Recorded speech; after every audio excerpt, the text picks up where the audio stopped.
byiza gukoma amashyi, ndetse hari amaparuwase menshi yabivanyeho. Nagiye mbaza abantu benshi batandukanye, ingingo batanga nuko bavuga bati iyo umusaseridoti yerekana Eucharistia Yezu tuba twerekana Yezu aba ari Yezu upfuye hanyuma tugakoma amashyi. Ariko rero Yezu twerekana mu Eucharistia ntabwo ari Yezu wapfuye, ni Yezu wapfuye akanazuka. Ngewe iyo mpazwa ntabwo mpabwa umupfu, mpabwa Yezu muzima. Rero iyo uvuga ko Yezu wapfuye gusa, iyo aba ari imyumvire icagase ya teolojiya, aba ari imyumvire icagase y'ibibaye aho ngaho, kuko Eucharistia ni Yezu muzima wapfuye akazukira kudukiza. Ariko igisubizo mu by'ukuri aka gatabo gatanga nuko abafite umuco wo gukoma amashyi muri icyo gihe nta kibazo bawukomeza, ariko n'abadafite uwo muco nabo bashobora kutayakoma, ntacyo bitwaye. Ikibazo cy'amagambo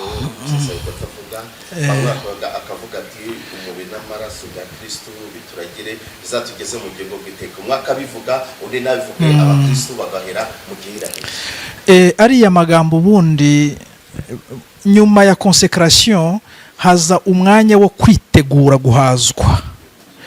Abakristo bagenerwa uburyo bwabo bwo kwitegura guhazwa, n'umusaseridoti akagira uburyo bwe bwite bwo kwitegura guhazwa. Uburyo bwite bw'umusaseridoti rero ni ubwo ngubwo: umubiri wa Kristo unkomeze, umbeshe, uzangeze mu bugingo bw'iteka. Ayo ni amagambo y'imyiteguro y'umusaseridoti ubwe wenyine, agomba kuyavuga buhoro, handitse buhoro, ntabwo ari bucece, ni buhoro. Ntabwo ari cyane, si bucece, ni buhoro, nibyo byanditse. Ntabwo rero ari amagambo agomba kumvikanira imbaga, kuko si amagambo y'imbaga nayo umusaseridoti witegura. Amagambo ategura imbaga na yahe? Ni igihe umusaseridoti yerekana ati dore ntama w'Imana, dore ukiza ibyaha by'abantu, noneho bose bagasubiza bati Nyagasani sinkwiriye ko wakwinjira mu mutima wanjye, ahubwo uvuga ijambo rimwe gusa mbone gukira. Ayo niyo magambo ya rusange yo kwitegura guhazwa ku mbaga. Yandi ya mbere nayo umwiteguro w'umusaseridoti gusa wenyine, akaba rero agomba kuyavuga buhoro.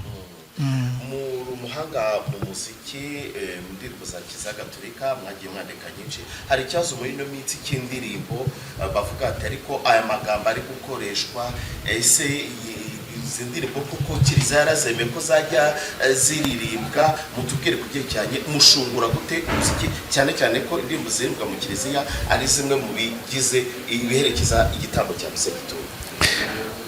Ibijyanye n'indirimbo umuntu yabivuga kure akabihera mu bahanzi. Burya umuhanzi ni nk'umukinnyi, ikintu agomba kumenya cya mbere ni ukumenya ikibuga akiniramo. Umukinnyi utazi ikibuga akiniramo bivuga iki? Ashobora no kwitsinda kubera ko atazi aho ari gutsinda hariho.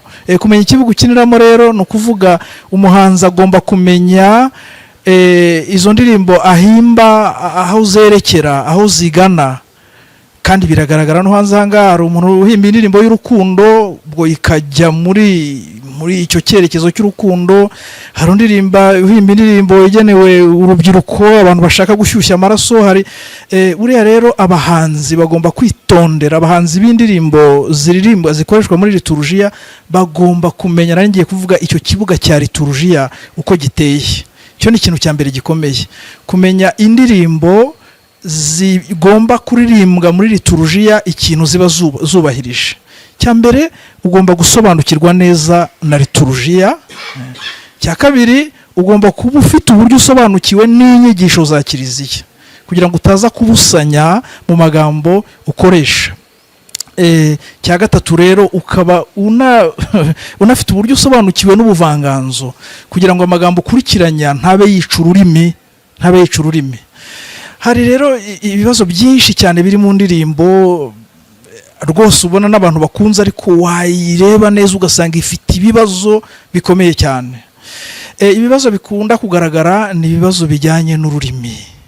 Umuntu agahimba indirimbo ariko wayiririmba ukumva iraririmbwa mu Kinyarwanda kigoramye, kitubahiriza imivugire n'imiterere y'Ikinyarwanda. Icyo kintu rwose cyo abahanzi bakitaho ni bake cyane. cyane ndetse urugero yenda nabaha, hari zaburi twaririmbaga kera ivuga ngo Nyagasani unyirokorere mu rwasaya rw'intare. Mu Kinyarwanda ntabwo tuvuga intare, tuvuga intare. Hari indirimbo nyinshi cyane zimeze gutyo, ukumva mu ijambo ririmo ubutinde undi warayihuta bikaba ibyo bakita prosody, nibyo ukabona abantu bita kuri icyo kintu ni bakeya cyane. Rero ni ngombwa ko abahanzi b'indirimbo za liturujia bita ku rurimi rw'Ikinyarwanda bakaruvuga uko ruri, indirimbo zabo zikarwubahiriza uko ziri. Iyo ni intera ya mbere, kwita ku rurimi rw'Ikinyarwanda. Nyiri kuri urwo rurimi rw'Ikinyarwanda rero, hari abantu bahimba indirimbo irimo ubusa rwose, kumva ni ibintu bisakuza byiza biryoshye, ariko ugasanga nta jambo ririmo, ugasanga harimo ubusa, ni ugupfunyikira abantu amazi. Hari indirimbo nigeze kujya no kwigisha, ngiye kureba korari rwose, buri buke haba Noheli njya kureba korari ngo ndebe ibyo bakora, ndababwira nti munyereke indirimbo mwateguye. Barazinyereka. Indirimbo bateguye yo gutangira yari indirimbo yavuga ngo umukiza yaje. Yari ifite impapuro 8, agatangira avuga ati umukiza, umukikiza, umuki, ubwo akabageza kuri page ya 4. Akongera ati umukiza yaje, akabageza kuri page ya nyuma. Ugasanga ni indirimbo iraho, yego yashyizemo amajwi rwose, urabyumva ko yabyize guhuza amajwi, kuyatondeka, ariko ugasanga ni icyo twita mu Gifaransa vide, no gupfunyikira abantu ubusa. Nkiri kuri iyo nivo y'ururimi rero, hari ukuvuga ururimi neza, ariko hari no gutanga igihangano gifite ijambo rigaragara, gifite ubutumwa kigeza ku bantu. Hari indirimbo njya nkunda gutangaho urugero, niba uhoraho ari amahoro yawe, n'indirimbo ya Yohani. Niba uhoraho ari ibyishimo byawe, komeza inzira watangiye, wicika intege, wahisemo neza, Nyagasani muri kumwe. Urumva ubwo butumwa bw'iyo ndirimbo ukuntu ari bwiza, bukurikiranye neza ku buryo umuntu uyumva ataha afite ikintu acyuye. Icyo ni icya kabiri rero ku bintu bijyanye n'ururimi. Hari uguhimba ku buryo uvuga neza ururimi. Icya kabiri, hari uburyo bwo kugira ubutumwa utambutsa mu ndirimbo uhimba. None rero icya gatatu ni ukumenya nyine ba bantu uhimbira, menye ko uhimbira liturujia, kandi liturujia gatolika. Mu kanya hari ikintu twavuze hariya turi kutangaza aka gatabo, ko imihango ya liturujia yose yagombye kuba itwikiriwe n'umutuzo, guhera mu ntangiriro kugera ku musozo. Icyo nacyo igihe uri guhimba ukacyitaho, ukamenya ko uri guhimbira abakristo ba Kiliziya Gatolika bafite imisengere ifite ukuntu iteye. Ntabwo uri guhimbira abantu babyina igisirimba. Icyo nacyo ukakizirikana, ukacyitaho. Cya gatatu rero, cya kane noneho rero, ni ukumenya noneho n'inyigisho za Kiliziya, ukareba niba utanyuranya n'inyigisho n'ibyo Kiliziya yemera kandi yigisha.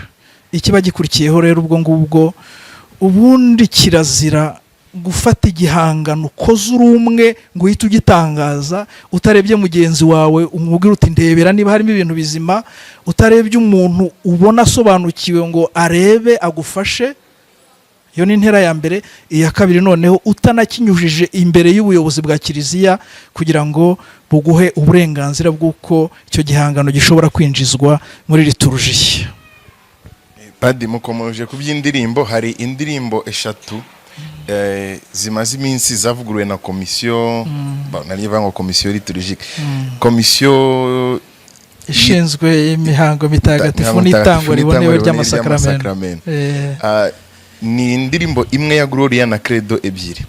Abantu bari kwibaza ngo izindi zisanzwe ziririmbwa zo za Gloria na Credo bite byazo?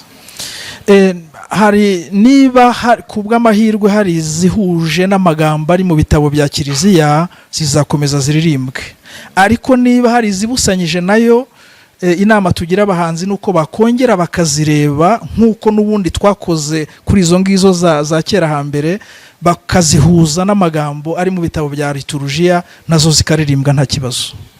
Ikindi ku bijyanye n'indirimbo na liturujia, ubundi ubusanzwe indirimbo zibe bidasanzwe bya misa nka Noheli, Pasika zagenewe wowe mwanya muri liturujia ya misa, ko hamwe ujya kureba ugasanga mu gutangira se, mu gushimira, mu guhazwa, ubundi zifite wowe mwanya muri liturujia.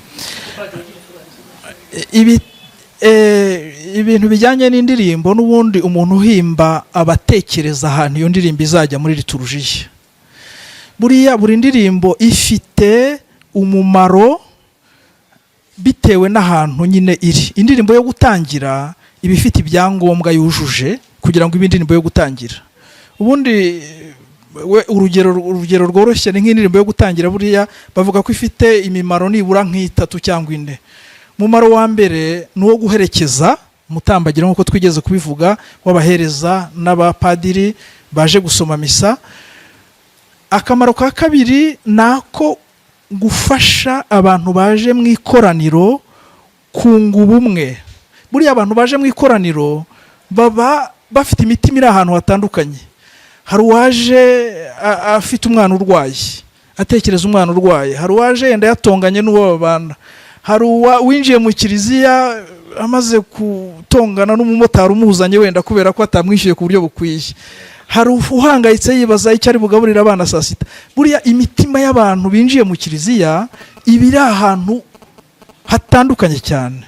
Iyo ndirimbo rero ikintu imaze yo gutangira igitambo cya misa ni uko ifasha abo bantu ko iyo mitima iva aho hantu hose batandukanye, igihe baririmba ibintu bimwe ikabashyira mu kintu kimwe, noneho ikabumvisha ko bavuye muri ibyo bibuga bitandukanye bari barimo, binjiye noneho mu rubuga rwa kiliziya, binjiye mu ahantu hagiye gukorerwa imihango mitagatifu. Ikindi cya gatatu noneho rero nuko indirimbo yo gutangira misa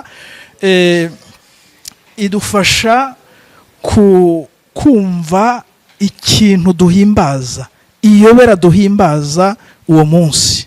Niba ari ku munsi n'urugero wa Bikira Mariya ajyanwa mu ijuru kuri Assomption, indirimbo yo gutangira misa yagombye kuba iya Bikira Mariya kandi ifite ayo magambo ya Bikira Mariya ajya mu ijuru. Indirimbo za Bikira Mariya ni nyinshi, ariko zose ntabwo wafata iyo ubonye ngo nuko ari iya Bikira Mariya ngo uyiririmbe mu gutangira misa ya Assomption, kuko hari indirimbo za Bikira Mariya zivuga Yezu nako Bikira Mariya atorwa n'Imana ngo azabyara umucunguzi, ngo iyo yenda wayishyira ku itariki ya mbere z'ukwa mbere ku munsi wa Bikira Mariya nyina w'Imana. Ariko igihe Assomption wareba ivuga nyine ibijyanye n'ijyanwa mu ijuru rya Bikira Mariya. Izo ndirimbo rero zose uvuga zigomba gutoranywa hakurikijwe cya mbere icyo turi guhimbaza, niba ari Noheli, cya kabiri noneho n'igice cya misa, noneho iyo ndirimbo ushaka yuko iririmbirwamo. Aho nabarizaga cyane nko mu gice cyo guhazwa, urabona iyo ugezemo guhazwa indirimbo z'icyo gihe turimo, iyo zishyizwe mu gice cyo guhazwa ntabwo ziba zibangamye. Ubundi muri icyo gice cyo guhazwa nibyo iteka umurongo rwose nyawo nuko haririmbwa indirimbo z'Ukarisitiya zo guhazwa, ariko nanone bitabuzije yuko washyiramo nka indirimbo ya Noheli, ab'ijuru baririmba bakuza umwana. Iyo ndirimbo guherekeza rwose umutambagiro w'abantu bajya guhazwa ni byiza cyane cyane ko buriya nyine iyo tugiye guhazwa, buriya Yezu duhabwa ni Yezu